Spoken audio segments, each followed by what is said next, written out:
and this is very important to understand. These are called Howard's principles of self-worth. Because here what happens is, as a toddler self, we have been humiliated, we have been criticized, we have been shamed, and we have taken it for granted. We have thought like that's what my papa is right, my father is right, saying that I am stupid. My mother is right that I'm like this. So my mother says I cannot speak, so I cannot speak. You understand? My mother or my father says something, we take them as gods. So then when they say something, we believe them. And even if you know something about yourself, you keep it aside. And this results into low self-esteem. This will result into all inferiority complex and superiority complex, all the complexes. So there will be a lot of this juggling we do around. And we have to learn to appreciate ourselves, we have to learn to accept ourselves, and we have to release this shame. We have to release this guilt. We have to release this self-doubt. And again become that being who we are. So these are some principles of self-worth. Most of the times, if you see in the world today, how is self-worth defined?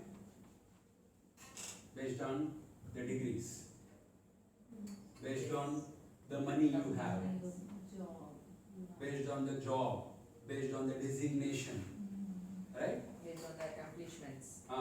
Based on the accomplishments, and based on beauty, based on fitness. This is how we judge people, right? So he's good or he's bad, this is how we judge. And we give them the titles. So, but it's not like that. The self-worth is, all beings have internal, infinite, eternal and unconditional worth as a person. Every human being is worthy. Irrespective of their caste, irrespective of how they look, irrespective of how much they earn, irrespective of their color, irrespective of their body shape, irrespective of their degrees, everywhere they have worth. Everyone have worth, the same worth. They have eternal worth as a human being, as a person. All have equal worth as people. Worth is not comparative or competitive.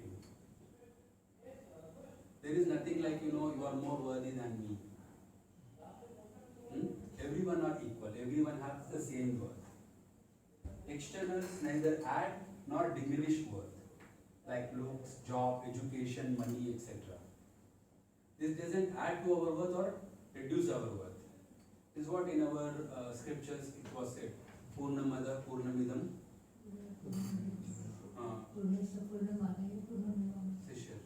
So the meaning here is like, to a zero, if you add zero, it's zero.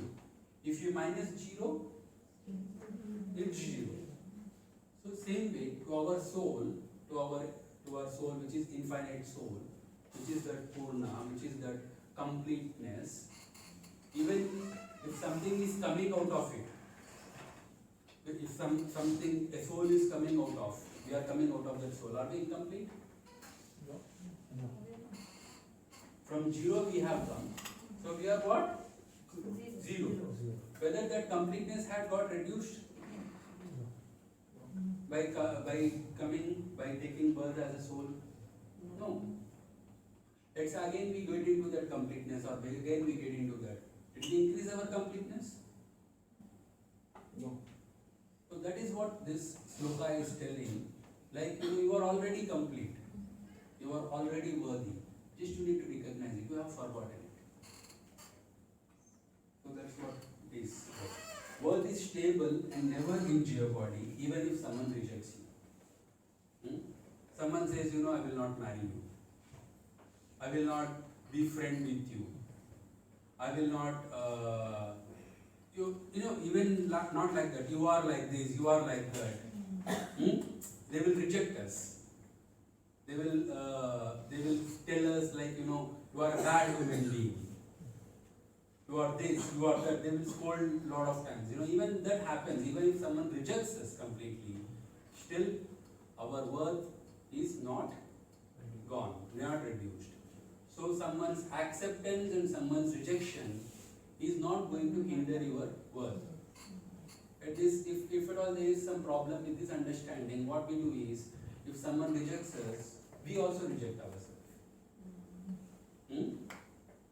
We tell, okay, my parents are not accepting me, or my lover is not accepting me, my girlfriend or my boyfriend is not accepting me, my spouse is not accepting me, so I am unworthy.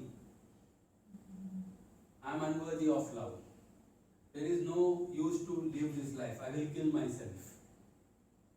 Even if they don't kill themselves directly, they will get into some kind of addiction, some kind of things which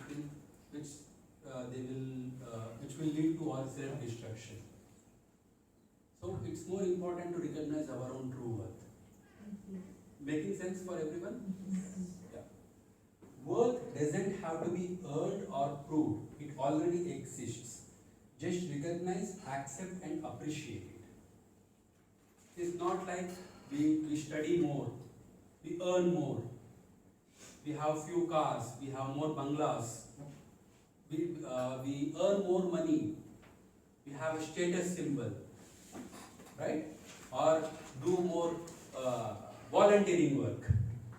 I am a big volunteer now. So if I do that, I am worthy. If I handle all the projects in the company, if I do all these things only, I am worthy. Otherwise, I am unworthy. Right? If you, this is whatever you do and whatever you don't do doesn't add to your worth. It's not like you shouldn't do or you shouldn't go for it, but not out of this hunger, not out of this feeling of inferiority, not out of this feeling of lack. When you do something out of lack, again you will get back to that lack.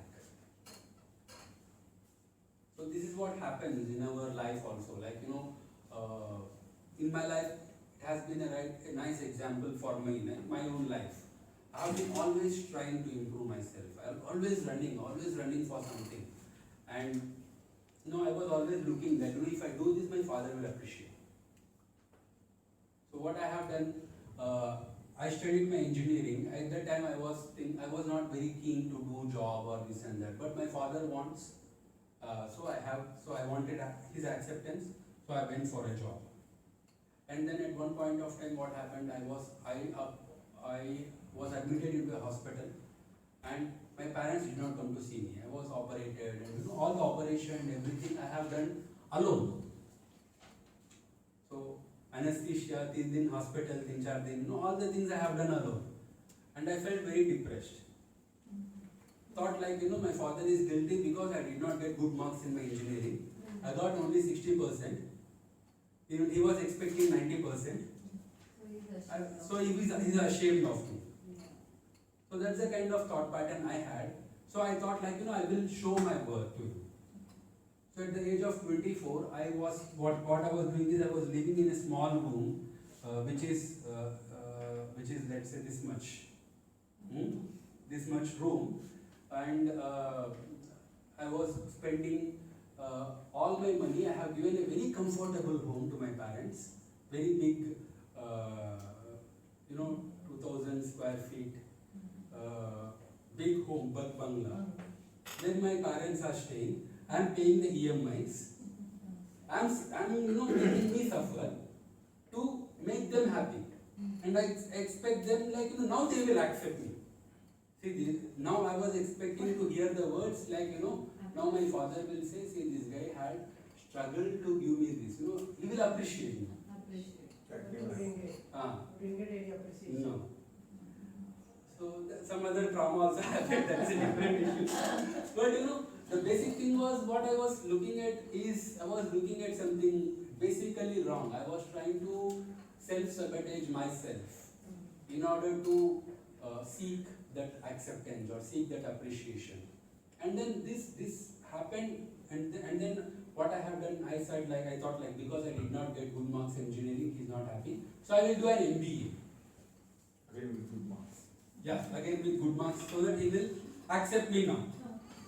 How I have spent my money doing an MBA. Then again he said, again I did not get. So I thought like, let me get a better job. I will earn more money. So then again I tried it. And again another MBA, because deep inside he is not accepting me. So probably he is thinking I am still unworthy. I will do another MBA. So I will study more. Probably he's thinking like, money is not very important. Studies are more important. So I will have more degrees. So I have done another MBA. And still no acceptance. So this was continuously going on. Even when I had a breakup or separation with my wife, the more core reason was I was thinking now he will accept me because I get separated from my wife. Yeah. At least now I will get my father's love. That was the kind of thought pattern I was having. So this had at that point of time also I did not get. Then he started scolding me. So then it was that's the point of time I went into depression. Whatever I did was not working out. So I study, earn money, this and that. Still he finds faults again within me. That's the kind of thing which always made me I had spent sleepless nights. I had literally tried to kill myself many times. But this is the kind of situation which I have undergone. And in order to get out of it, and I tried to study more spirituality. Until then I was thinking I know spirituality. Until then I was thinking I know many things, this and that. But when the real challenge came at that time, I was not able to apply that. And still I was thinking, there is something more. Then I started to really look for it. And then I started to write many quotes, which is coming out of that pain, coming out of that burning needs then I tried to understand. See, all my life I have been working for seeking approval, seeking appreciation, seeking acceptance. And that has become a core pattern. And then I thought that's not truth. Then I really went into the real truth. Then I started to listen to more Osho talks. And then a lot of things had helped me. He tried to say in one talk, saying that, all the achievements, all the things you are running out of for these achievements because deep inside you are feeling inferior. You are trying to fill this void of low self-esteem by putting in more and more stuff. Like buying and showcasing that I have achieved, I am this, I am that, I have this designation, I am trustee, I am an MD, I am this, I am that. That's the kind of thing I was trying to fill. And it is and then I try to buy more stuff, I try to buy, sometimes I do a lot of over shopping. And then I do something something no one had done, I need acceptance, right? I taken all my employees to Bhutan for a holiday. I wanted acceptance. Huh?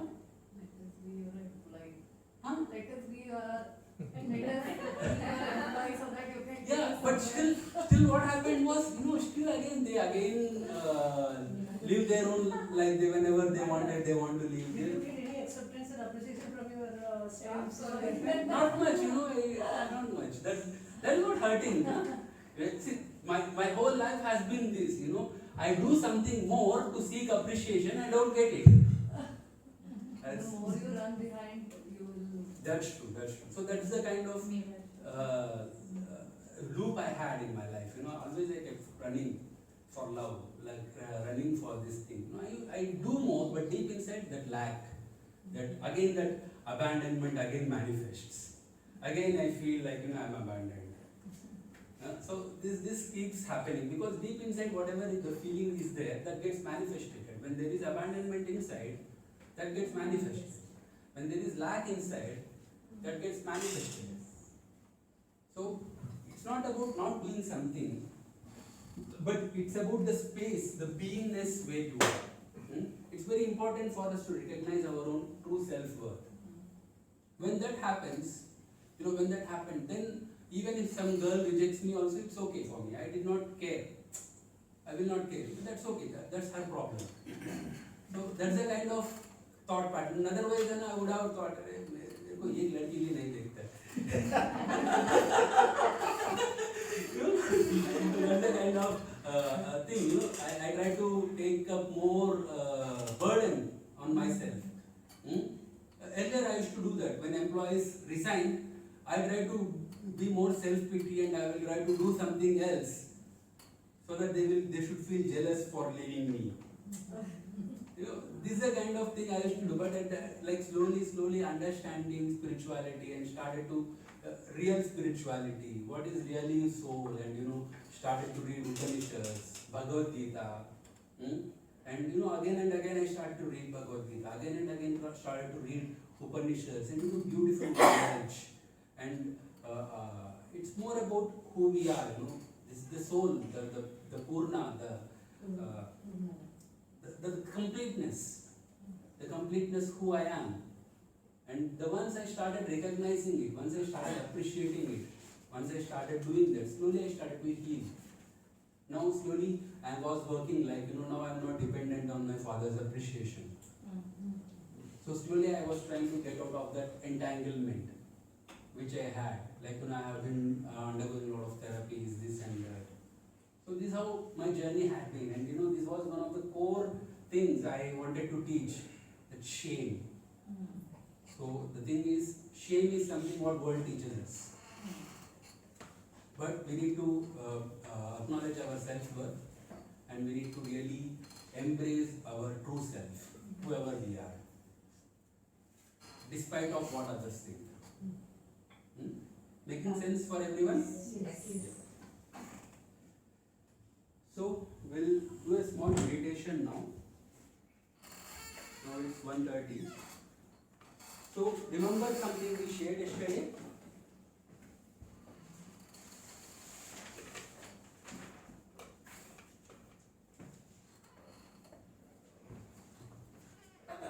So we shared these things yesterday. Remember that? Yeah. See, most of the times we get stuck here because we cannot go here. Are we allowed to be angry? Not much. Not socially. Not socially, right? Not at home also. Not much. Not much. So the problem is we get stuck here most of the times. We cannot express We cannot express anger. Everyone has someone or other who had made them suffer in their life. Huh? Yes, Everyone. everyone. That there is not a single species in the world. Yeah. And everyone had felt some kind of anger towards them. Many times, right? हाँ अच्छा है जो गुस्सा actually that's what Dr. Newton was telling. People who show anger are good people. So what we'll try to do is we have some pillows. I think everyone cannot do it, but we have some pillows. And if at all whoever are suffering more, others will facilitate them. What we will do is we will give them space for them to be more angry. So probably you can sit or you can stand or you can shout, you can scream. You understand? So we'll try to get that anger out. Even if you are so nice person, even if you are not getting any angry, fake anger. Fake it. Act like how angry people can do, and slowly you will trigger whatever in the subconscious, and you will get it out. So most of the time we are very nice people. We have very nice smiling faces. Yeah. So let us try to be more true, and it's okay to get angry on mother. even if you are sitting beside her. So, yeah, can everyone speak bad words? Little bit. Love value. Yeah. Ladies in the same. Yeah, So, you have to beat the pillow, you have to scold those bad words, you have to imagine that villain in your life. We are last, we accident हुआ था, मैंने उसको इतनी गालियाँ दी, उसकी अक्कल निकाली। Can you Okay, see, the whole point here is, just a second, the point here is not to be violent towards others. The whole point is being non-violent and still releasing the anger. Making sense? Yes. So we are trying to show our anger towards the pillow. We are trying to use our vocal cords to express that anger. And most of the times anger is stored in our mouth, in the throat, and in the hands, teeth. You understand? Yes. So that's where it gets stored. And this is what results into addictions for us. Like, smoking or chewing something, chewing pan. You want to chew always, you want to chew bubble gum. Most of the time this is because that unreleased anger will try to sabotage us inside. Is it okay with everyone? Yes. So try to forget what others think and someone can facilitate. So we have, let's do one thing. How many pillows we have? Someone can use bed sheets. And even what some people can do is they can take some papers and tear the papers.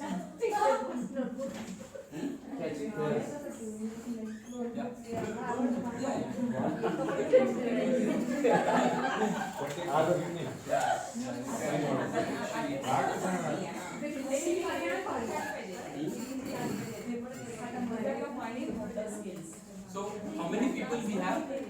14. 14. 4 people we have. 14 people need from 5 people. Right? So let's do it in partners. Wait 1 second. Let's do it in partners. So what we will do is one person will be facilitator. Everyone please silent. Yeah. One person will be facilitating and another person will be doing it. Making sense? And another person will be encouraging. Right? So can someone come? Can someone be a volunteer? If you want to come here. So you can bring some pillow or something. If you want to sit down or stand, it's okay. It's okay, the floor is neat only. Even if you want, we can take some bed sheets there. You can get some bed sheets or something. So for now, what I as a facilitator should do is you can sit or you can. Is it okay if you can sit down? Yeah. You can sit down. Now, yeah, you can sit down. Now, please everyone observe that. It's very important therapy. You have to do it with that real struggle, real emotions.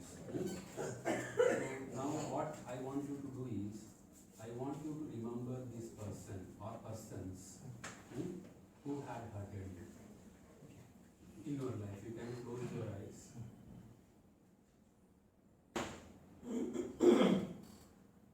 You try to remember these people, how they had exploited you, and how they had betrayed you, how they had intimidated you, how they had controlled you. Whoever it is, whether it is from family or outside family or your colleagues, whoever it is, I want you to remember this person in front of you. And remember all the pain this person had caused you. Allow this pain, allow this anger to surface.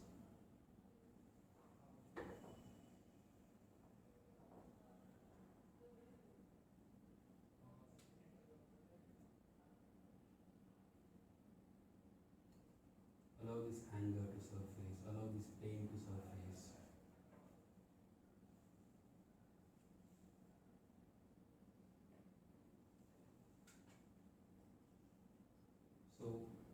try to see in his face and imagine you are telling him how painful it was and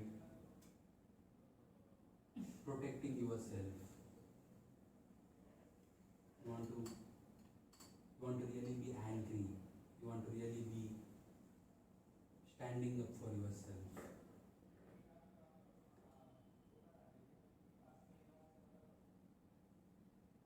Imagine that person as the pillow and try to hit the person. Yes. Hit the person. Bring all your anger. Remember all the pain. Remember all the pain. Remember all the hurt, all the frustration what you had experienced. Remember it. And bring all that pain in, bring all that anger in. Be scold him. How dare you do this to me? Scold in your mother tongue. You are not able to do it? तुला सोडणार नाही मी. Come.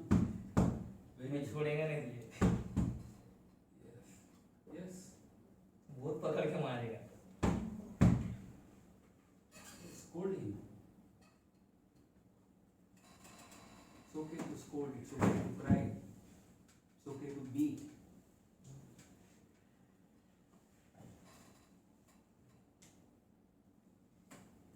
Bring all the anger in, bring all the anger in. Bring it to the surface.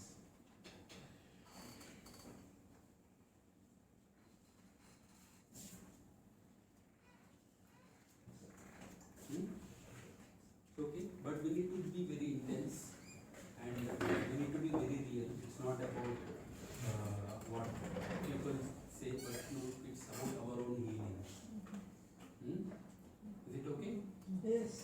So can you choose the partners or should I choose for you?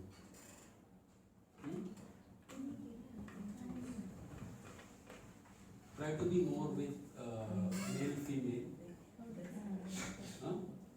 It's okay, so that you will also able to see how female is feeling more angrier when someone had intimidated her or crossed her boundaries, or male will be able to witness it, so that male will be more compassionate.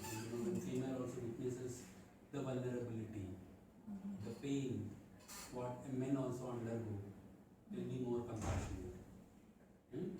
So try to choose a partner, and try to facilitate it.